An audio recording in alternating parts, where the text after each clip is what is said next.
Hello and welcome to another episode of Top Deck, the series where we take a look at some of the leading TCG deck lists. So today we have Ed's list, which got second place at the LLDS in Lowestoft, and he was running Trickstar Sky Strikers with a very heavy hand trap lineup, and this is kind of similar to Harry Whistle's list. I believe they worked on it together, in that it employs enemy controls in the main. So let's go through the list and we'll do the rounds and siding strategies together because he sent those based on the rounds that he actually played, and then we'll bring him on to have a chat about the deck. So triple Ash Blossom, triple Troll, and triple Gamma. This is the slightly more unusual one. The first six are fairly standard.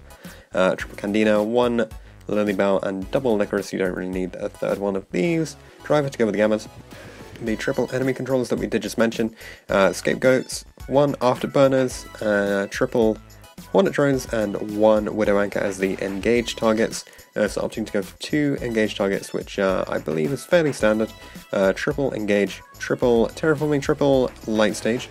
Bit more unusual is triple Twin Twisters in here, and no Desires, but double Reincarnation. For the extra, we have a Borreload, no Boral Sword in here, one Firewall, one Cerberus, one Goblin, one Phoenix, one Unicorn, a Link Spider and Link Rebo for the Link Climbing, Hayate, double Kagari, and one Shizuku because you do often go first, and you want that double search. Then Space Insulator for the Link Climbs, a Topologic Bomber Dragon, and finally a Topologic Trisbana. For the side deck, he's got triple Ghost Digger, triple Ghost Reaper, triple Shared Ride, triple Heavy Storm Duster, and triple Torrential, so no reboots or evenlies in here. So these are sort of the removal options that he's got. Alright, so let's look at the rounds and the siding strategy together then. So the rounds that he played, round 1 he went up against Shiranui, and he went 2-0. So his siding strategy for this was absolutely nothing. He didn't think that there were any changes necessary to go up against this deck, even keeping in the Twin Twisters and stuff here for this particular matchup. Then, because they do set that, thing that's kind of like Icarus, and then round 2 against Pure Trickstar, he went 2-1 here. So siding for this, putting in the Shared Rides and the Heavy Storm Dusters when you're going first. Obviously they do set the hand in order to play around Reincarnation, so Dusters, quite a big swing there. And the Shared Rides just generally pretty good in the matchup. He's taking out the Twisters because you don't want to have to do the discard to deal with the double set cards, and the Econs there taken out as well. And then going second, putting in the Torrentials. This is pretty interesting. So obviously they can't set up a massive board in turn 1, so you can just bait out any large plays that they make on Scapegoats, that kind of thing, and then Torrential just wipes out all of those. And again, Econ not super useful because you're just taking one of their monsters, so it's not a big deal in that case. They could always bounce it with Licorice anyway. Round 3 he went up against Goki Gumbler. He actually lost this 0-2, and I believe the player went on to win the event, but his siding strategy for this, so when going first, he would be putting in the Torrentials and the Shared Rides, allowing him to draw into hand traps essentially, and the Torrentials just board wiping at the key moment in order to stop his opponent from actually assembling anything. So he was taking out the Twisters, the Econs, and the Ash. Just one Ash there, he just needed the space, I believe. You can of course use Econ pretty versatilely, so you want to keep it in there just in case. And then going second, putting in the extra hand traps and taking out obviously the Twin Twisters, which does nothing, and the Econ's a bit late at that point because you won't be able to target that kind of thing. And then finally round 4 he went up against Pure Sky Striker.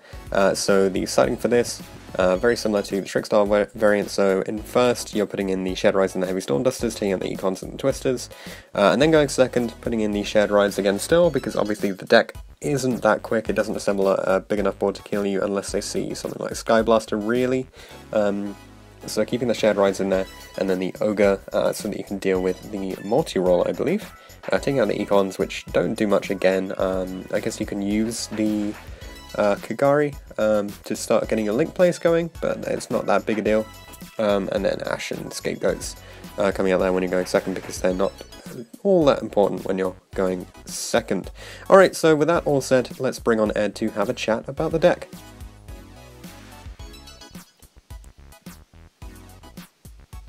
Hi Ed, how are you doing? Hey, how are you? Yeah, I'm good, thanks. So congratulations on getting second place at your LLDS in Lowestoft, right? Yeah, Lowestoft, yeah. Okay, yeah, and you went with Trickstar Sky Strikers, so obviously a strong list that we've seen doing extremely well over the last couple of months. Why did you decide to go with this list? Well, it's one of the. I don't have many decks. I basically only have this and like spirals, and I've been playing this deck for like 8 months, so I'm really confident with it. Okay, yeah. So yeah, I know like all the ins and outs, and you just generally have to play it well. Yes. Oh, sure, yeah. I think it's definitely one of these things where if you become competent with it, you can get really good at it. Yeah, it's like knowing when to like reincarnation your opponent and stuff like that, like with the Lycrises. Yeah. Yeah, definitely. Cool, okay. And how was the event overall then? Yeah, it was really good. It was well run. It was on time. Yep. And it didn't last that long, so it was fine. Yeah. Yeah, can't be going home too late from these kind of things. Yeah. And so it was a 4-round event then, yeah? Yeah, it was 4 rounds of no top cut. Okay, sure. And you only had the one loss against the Goki Gumbler there. So yeah, I think like yeah, he was the guy who ended up winning the event, so... Oh, sure. Okay. Nice. Alright then, so I'm just going to run through some of these questions that I've got. So with the Gamma package that you played in the main, we've seen a lot of people actually running this and having a fair amount of success with it in the past. But it tends to be the kind of thing that gets put on the side, so why did you decide to main it? Well, it was like, it's Gamma or Call by the Grave. Yeah. And I think Gamma is a bit better because the deck loses the draw. So like, if you terraforming, then they draw you. Yep. And then you have the Gamma, and then it turns into like 2 link materials. Or if you're going second, you can OTK with it. Yeah, yeah, sure. Which I did a couple of times, which was really good. That's nice. And so you're not running the Omega to go with it, but to be, as you said, you know, you can just link those off, right? And then yeah, like kill people from there. The space is really tight in the extra, and it's just like I can make link monsters instead. So yeah, definitely. All right, sure. So carrying through, I'm sort of just going down from the top to the bottom here. You played the enemy controllers, which we saw Harry bring onto the channel a couple of weeks ago.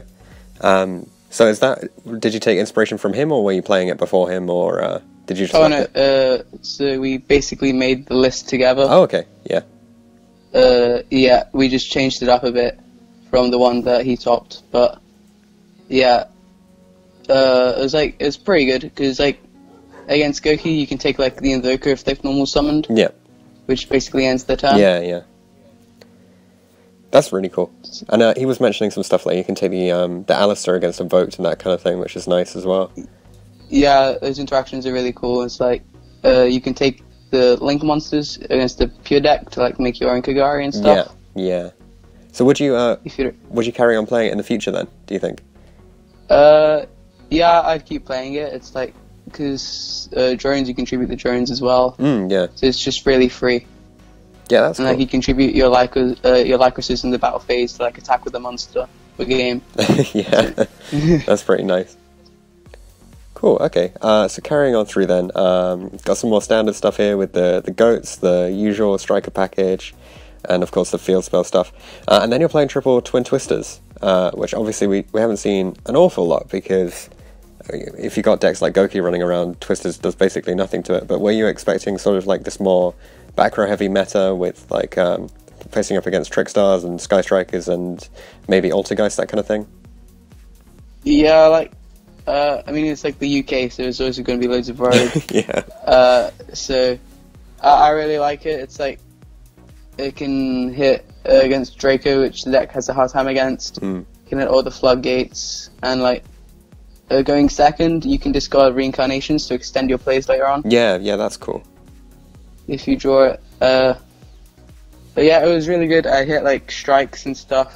Oh, nice. Which otherwise I would have been able to play. But yeah, I really liked it. Yeah. Yeah, I think that's one of the interesting things actually, is that you do kind of, every now and again you just come up against a trap where you just sort of lose to it if you don't have something to get rid of it first. Yeah, like against Draco, they always open order up against me, so yeah, when I have it, it's pretty good. Yeah, that's cool.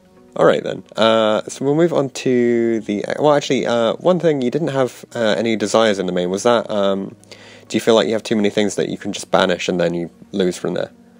Well, I was playing it at Nat, and I just kept banishing too much stuff, like too many drones and stuff to make the engages would be dead. Yeah. Like banishing Lilybell hurts, like the reincarnation hurts. You have quite a lot of draw power with engages and stuff. Yeah, sure.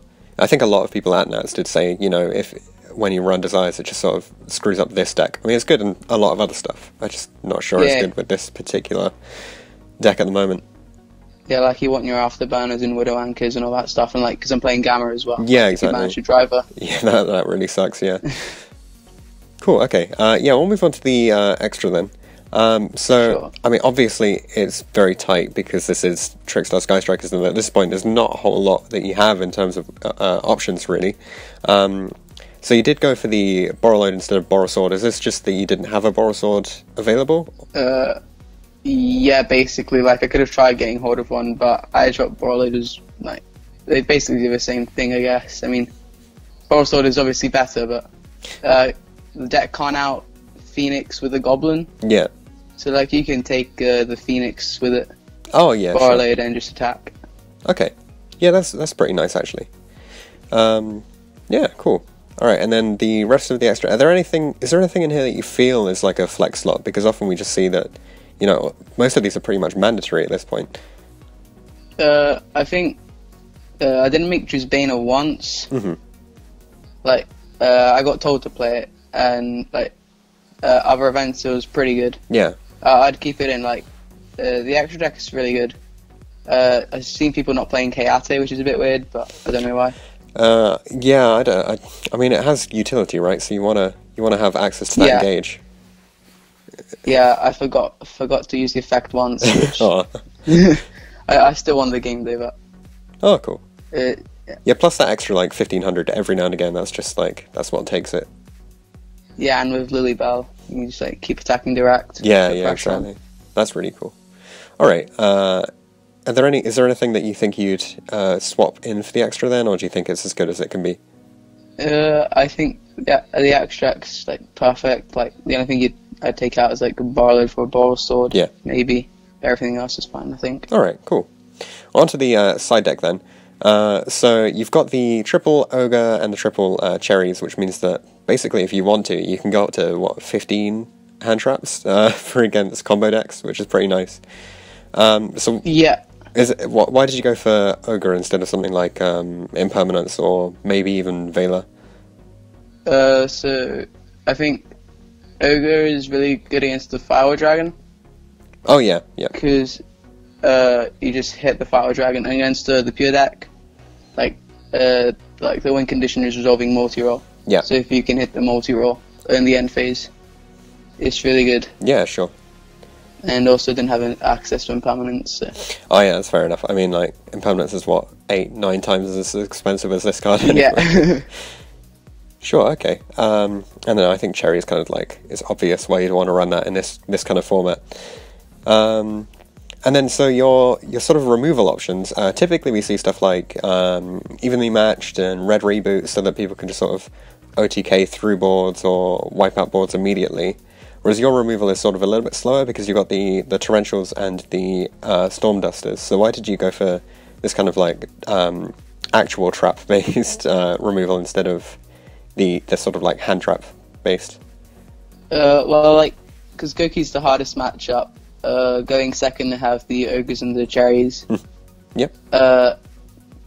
Going first, Torrential is really good because when the additional normal summon the Iblee, summon back the Goblin, you can Torrential there. Yeah. Which basically ends their turn, and you can just go ahead and OTK. Yeah. Also, at that point, they've lost like a lot of their extra deck, haven't they, as well? Yeah, they basically have nothing left. It's like Soul Charge is the only thing they can top there. Yeah. And the Heavy Storm Dusters, I played them because I set out the Twin Twisters going first for the Dusters, just to hit stuff against Altergeist. Like, I usually open 2 for some reason. Yep. So against Altergeist, you just hit like the 4-backer, they don't have a way to trigger Faker, and you just OTK them. Yeah, definitely. Yeah, I think like Storm Dust is one of the sort of like coolest cards in that it's guaranteed +1. Like there's no discard, no like annoying cost. It's just pop 2. Yeah, it's really good. I really like it. I've been playing it for like quite a while. All right. So, what changes would you make to the list, if any, do you think, following the event? Well, The main deck I think's really good. Yeah. Like Gamma maybe, because like I keep getting my Candina ashed with Gamma in hand. Yeah. People just know to hold the Ash for that point then. Yeah, it was mostly just like going second with the Gamma, like to stop the draw. Mm-hmm. The Storm Dusters maybe take out, but like I don't really know what for. Like Night Beams, me and Harry were thinking about putting in. Yeah, I think some of the best utility of Night Beam is if you have the Mekk-Knight engine, because you can just like set it, summon, and then deal with stuff.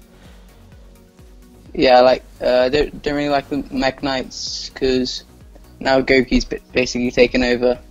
Like at Nats, the Mekk-Knights were really good, but because they're really good against the mirror. Yeah. But I wasn't expecting many mirrors. So yeah. Yeah, sure. Okay. Yeah.